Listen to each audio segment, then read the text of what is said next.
Describe the events taking place during the interface. तो अगर हम सेल साइकिल को अलग तरीके से डिवाइड करें, एक सेल साइकिल डिवाइडेड होती है into different phases. One is called the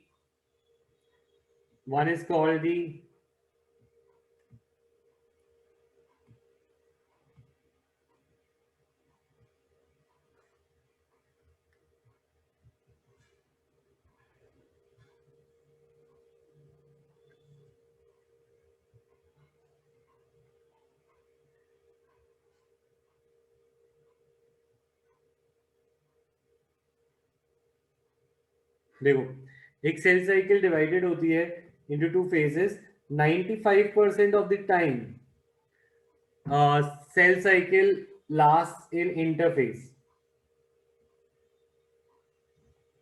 95% वैसे इससे भी ज्यादा होना चाहिए, राइट? तो और only 5% of time it is in the M phase. मतलब cell divides in M phase. Cell किस में डिवाइड करता है?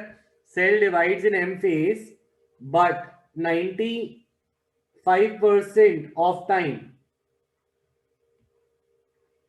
एम फेज में क्या होता है? Cell divides. और इंटरफेज में क्या होता है? इंटरफेज में cell prepares for the M phase. तो इसको ऊपर लिखना चाहिए.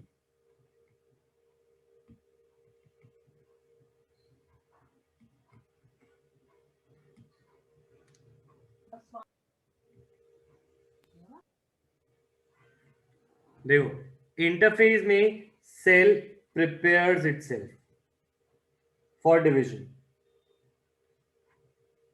और एम फेज में डिवाइड्स. ठीक है, तो interphase last for 95% of the time and M phase last for only 5% of the time. तो अब बात ये आ रही है, व्हाट इवेंट्स टेक प्लेस, या what events take place in interphase. What events take place in interface. Interface में कौन से इवेंट्स टेक प्लेस करते हैं? ठीक है, तो इसके लिए देखो, अगर किसी को सेल को डिवाइड करना है तो सबसे पहले उसे इंटरफेस में रहना है. तो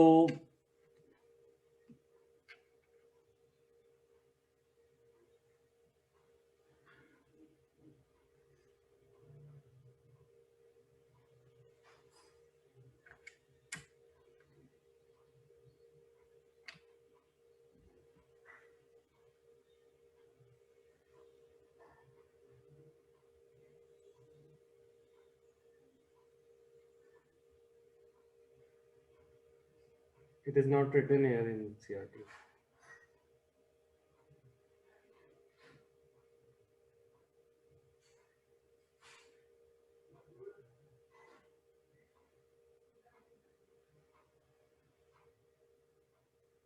Yes. तो देखो, it is written here.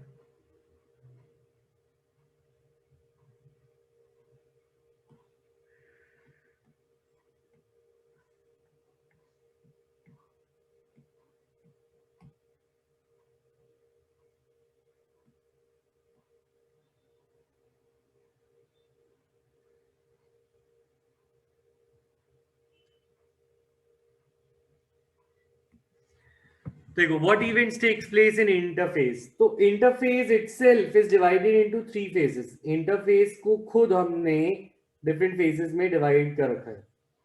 interface is divided into different phases.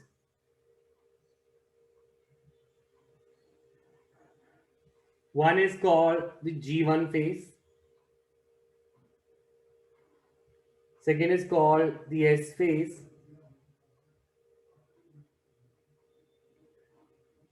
And third is the G2 phase.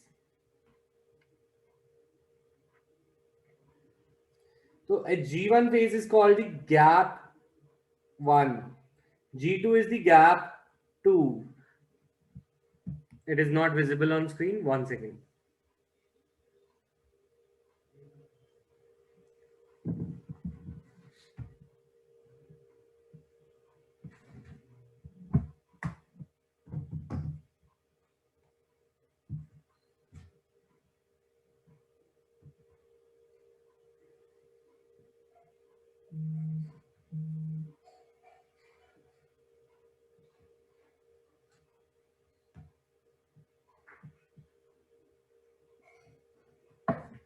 Yes.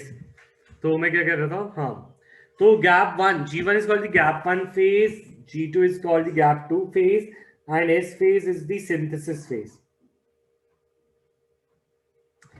ठीक है, सिंथेसिस फेज. तो अब G1 फेज में it is the interval, interval क्या होता है? जब तुम्हें मूवी हॉल के बीच में थोड़ा सा टाइम मिलता है, that is called the interval.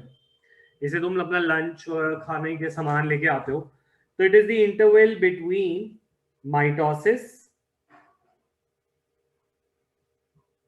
And DNA replication. DNA replication और माइटोसिस या डिवीजन के बीच का जो टाइम होता है, इसे बोलते हैं गैप 1 फेज. मतलब कि एक सेल थोड़ा सा इंटरवल लेता है, टाइम लेता है सेल डिवीजन के बीच में. Mitosis is the cell division, जब वो डिवाइड करता है.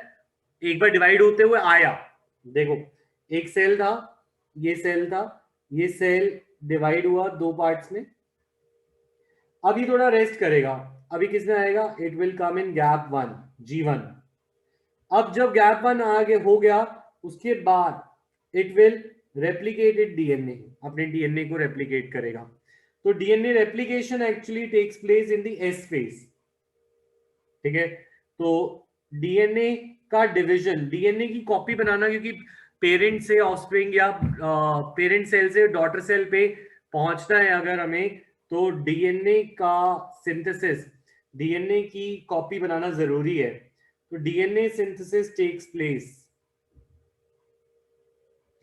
डीएनए की एक्स्ट्रा कॉपी बन जाती है. डीएनए सिंथेसिस टेक्स प्लेस, और इसे हम रेप्लिकेशन भी बोलते हैं, रेप्लिकेशन ऑफ डीएनए भी इसे बोलते हैं. ठीक है. सेकेंडली, अब अगर हम बात करें कि एस फेज में chromosome number still remain the same. Chromosome का number remain same, but DNA की कॉपी एक्स्ट्रा हो जाती है.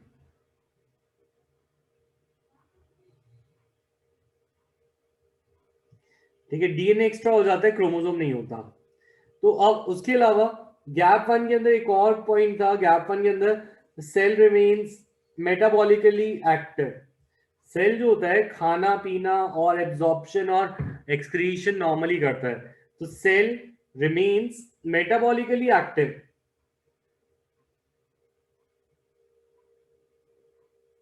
मेटाबॉलिकली एक्टिव, अपनी रिएक्शंस, अपने काम पूरे कर रहा है, चाहे वो गैप ले रहा है, but still it is doing all it's work. जो बेसिक वर्क है जो उसे सर्वाइव करने के लिए चाहिए, वो नॉर्मली चल रहा है.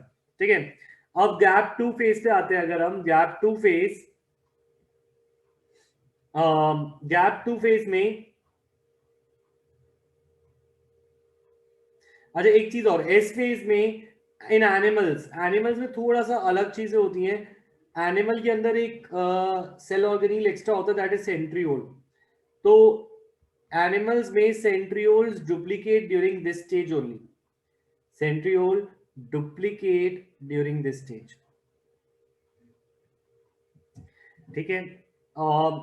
प्रोटीन सिंथेसिस G2 फेज में क्या होता है? प्रोटीन सिंथेसिस होता है. प्रोटीन बनाना भी जरूरी होता है. अभी मैं समझाता हूं क्यों जरूरी होता है. प्रोटीन सिंथेसिस गैप 2 फेज में अकर करता है. ठीक है. और सेल ग्रोथ कंटिन्यू करती है. सेल ग्रो करता रहता है अपना साइज में before it can actually divide. ठीक है. तो हमारी interface is divided into different phases. Interface को हमने 3 फेज में डिवाइड कर रखा है और उन सब में अलग अलग इवेंट्स होते हैं. तो हम आंसर नंबर 3 देख रहे थे, what are the events that take place during the interphase. इसका ये फ्लो चार्ट बनाया है हमने। तो एक बार मैं इसको तुम्हें दोबारा समझा देता हूँ। देखो, सबसे पहले अगर कोई सेल डिवाइड होके आया है, सेल अभी अभी डिवाइड हुआ, तो इस सेल के अंदर सेल ने जब डिवाइड किया तो डिवाइड हुआ होगा वो माइटोसिस से या मायोसिस से। माइटोसिस के बाद it will enter into a phase known as G1 phase. किसमें जाएगा? G1 phase. G1 फेज में वो अपना डाइजेशन, अपना रेस्पिरेशन, वो रेस्पायर कर रहा है, वो डाइजेस्ट कर रहा है, सब कुछ चल रहा है। ठीक है, जो मेटाबॉलिकल एक्टिविटी होती है, एक्सक्रीट कर रहा है सेल। ठीक है, but what it is not doing is it is not doing anything to its DNA. इसके डीएनए में कुछ नहीं हो रहा, इसका डीएनए वैसे ही है। ठीक है, अब ये इंटरवल है between mitosis and the S phase. ठीक है, जब सेल एस फेज में एंटर करता है, एस फेज में आने पर what it does is it duplicates it's DNA. जो उसका डीएनए था वो अपने डीएनए की कॉपी बना लेते हैं, तो डीएनए को रेप्लिकेट कर लेते हैं, डीएनए का अमाउंट डबल हो जाता है। तो एस फेज में डीएनए अमाउंट डबल्स। और अगर सेंट्रियोल है, एनिमल सेल में सेंट्रियोल भी होता है। Centriole is a cylindrical like structure. वो सेंट्रियोल अपनी कॉपी बना लेता है, वो भी डुप्लीकेट कर जाता है। तो सेंट्रियोल डुप्लीकेट्स, ठीक है, और जेनेटिक मटेरियल यानी कि डीएनए रेप्लिकेशन, वो दोनों के दोनों एस फेज में अकर करते हैं। दोनों काम एस फेज में हो रहे होते हैं। जब एस फेज खत्म होता है तो एस फेज खत्म होने के बाद सेल को कुछ डिवीजन के लिए अपने प्रोटीन्स बनाने होते हैं, जैसे कि माइटोटिक स्पिंडल का प्रोटीन एटसेट्रा, माइक्रोफिलामेंट्स। तो सेल एक तो ग्रो करता है, दैट इज G2 फेज में, गैप 2 फेज में इट ग्रोज। ठीक है, इसका डीएनए ऑलरेडी डबल हो चुका है, सेंट्रियोल भी इसके पास है। ठीक है, सेंट्रियोल भी है, ये कुछ प्रोटीन्स बनाता है, तो इट प्रोड्यूसेस सम प्रोटीन्स। और वो प्रोटीन्स हमें किसके लिए चाहिए? Produces proteins for cell division. Cell division के लिए जो प्रोटीन चाहिए वो बनाए जाते हैं। ठीक है, अब ये सब काम होने के बाद, ये सब काम होने के बाद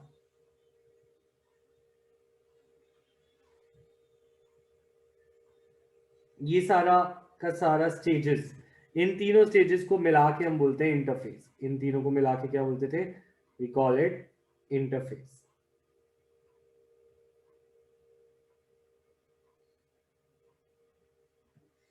tell me, is this question and answer clear? Yes और नो? इसके बाद माइटोसिस फिर से शुरू होता है, फिर से माइटोसिस में आता है, तो that means it will finally divide into 2 cells. तो अगर एक सेल है वो डिवीजन करने के बाद इंटरफेस में आएगा, और इंटरफेस के बाद फिर से माइटोसिस में जाएगा। 95% ऑफ टाइम तो इंटरफेस रहता है, और 5% ऑफ टाइम में ये माइट एम फेज में रहता है। तो 95% टाइम तो सेल साइकिल में it is remaining in the interface. ठीक है, नेक्स्ट।